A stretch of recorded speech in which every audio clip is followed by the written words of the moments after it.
안녕하세요. 구덴트럭 혜정팀장입니다. 우리가 지난 시간에는 화물 운송업에 대해서 간단하게 알아보았는데요. 이번 시간에는 화물 운송업을 시작하기 전에 알아두면 좋을 용어들에 대해서 한번 정리해 보려고 합니다. 첫 번째, 위수탁 계약.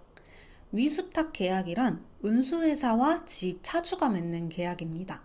운수회사는 일자리와 영업용 넘버를 차주에게 위탁하고 지입차주는 자신의 차를 운수회사에 위탁한다는 내용을 적은 계약서입니다.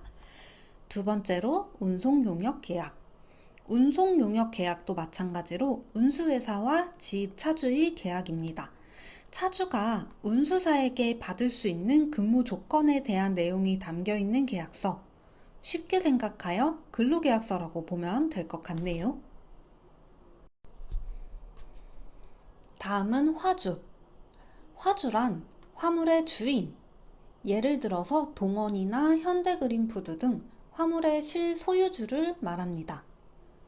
화주가 물건을 맡기는 곳이 물류센터고요. 동원 로엑스, 에이스프레시 등 물류센터를 운영하며 물건을 보관하고 관리하는 곳이 물류사입니다. 물류센터에서 보관하고 관리하는 물건의 배송을 맡는 곳이 운수회사이고요. 바로 저희 같은 구덴트럭이 그 역할을 하는 거죠. 구덴트럭은 화주의 물건을 위수탁 받아 각 지입 차주분들의 관리하고 진행하는 회사입니다. 이렇게 직접적으로 바로 계약을 맺은 회사를 원청사라고 생각하시면 돼요.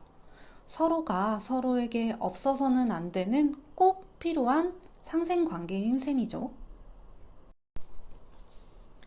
자, 이제 중요한 급여 부분에 대한 단어들을 한번 알아볼게요. 첫 번째로 완제입니다. 완제란 유류비, 통행료, 부가세를 추후 실비로 지급하는 고정운송료입니다. 예를 들어 400 완제이면 400만 원은 고정으로 측정되어 있는 급여이고 유류비, 통행료, 부가세를 계산하여 추후에 지급해 주는 것이죠. 두 번째로 무제.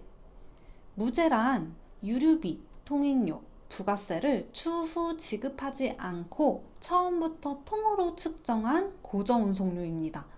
예를 들어 600 무제이다 라고 하면 평균 이동 거리를 계산하여 유류비, 통행료를 포함하고 부가세까지도 모두 포함되어 있다고 보시면 됩니다.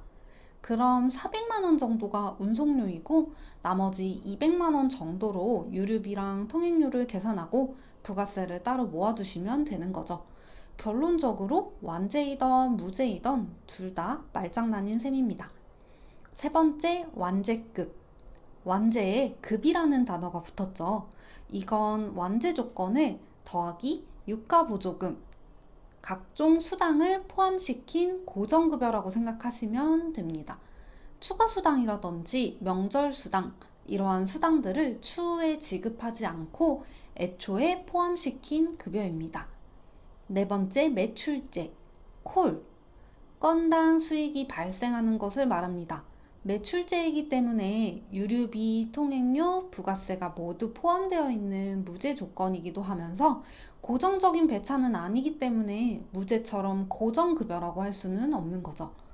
콜바리, 탕바리라고도 하며 그때그때 핸드폰 어플을 통하여 콜을 잡아 고정적이지 않게 일하는 것입니다.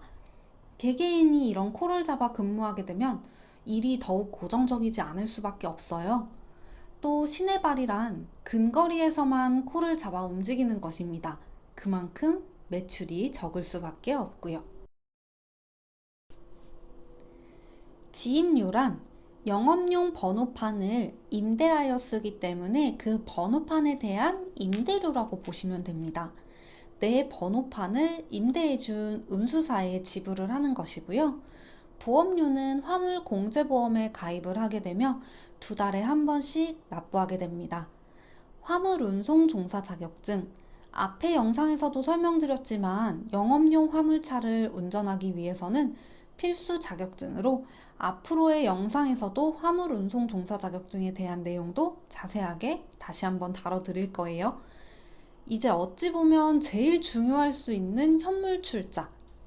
화물차의 실소유주, 현물, 즉 차량을 집 차주의 자본으로 구입했다 라는 걸 법적으로 증명하기 위해 자동차 등록 원부에 등록하는 것입니다. 그런 경우가 생기면 안 되겠지만 혹여나 운수회사가 부도가 나는 경우 나의 차량이 현물 출자되어 있지 않다면 압류를 당할 수도 있어요. 시작하기 전 알아두면 좋은 단어들 외로 이제 화물 운송업을 시작하였다면 현장에서 사용하는 용어들을 알아야 일하기가 조금 수월하겠죠. 첫 번째로 선탑. 지입차 계약 전후로 투입 업체와 근무 조건을 직접 눈으로 확인하기 위해서 현재 운수사와 계약하여 일하고 있는 다른 기사님들의 차량을 먼저 타보고 교육받는 과정을 선탑이라고 합니다. 두 번째로 용차. 물류센터 내 내부 차량이 모자라거나 부득이하게 내가 일이 생겨서 투입할 수 없는 경우 외부 차량을 불러서 물건을 배송하는 차량들을 용차라고 합니다. 세 번째로 피킹. 쉽게 말해 물건의 분류 작업. 대부분의 물류센터는 도급 인원들이 모여서 1차적인 피킹은 진행해 주시지만 매장별로 작은 소분 정도는 내가 직접 해야 하는 경우들도 있을 수 있어요. 네 번째로 까대기. 까대기 치다, 까대기 하다 라고도 하며 주로 1톤에서 3.5톤 차량의 작업 방식입니다. 물건의 상하차 작업이라고 생각하시면 되고요. 지게차나 누가 해주는 것이 아닌 내가 직접 물건을 상차하고 각 배송지에 하차까지 해주는 작업입니다. 혹시라도 이런 피킹 작업이나 까대기가 나는 하기 싫다 라고 하시면 아예 5톤 이상의 큰 차량으로 진행하시면 돼요. 5톤 이상의 큰 차량들은 대부분 물류센터의 직원분들께서 지게차를 사용하여 팔레트 채로 내려주는 경우가 대부분입니다. 다섯 번째, 핫빠짐. 앞서 말했듯이 특히 코를 잡아 운행하시는 사장님들께서 종종 하시는 핫빠짐. 운행 구간 중 적재함의 공간에 여유가 있다면 이렇게 합짐을 통해서 부수익을 올릴 수 있어요. 이렇게 화물 운송업 시작 전에 알아두면 좋을 용어들에 대해서 정리를 해보았는데요. 어려운 단어들은 아니지만 처음 접하다 보니 어려웠을 법한 단어들이었던 것 같아요. 저희 구덴트럭은 불경기로 지친 기사님들을 항상 위하는, 기사님들이 믿을 수 있는, 기사님들과 함께 성장해 나가는 회사입니다.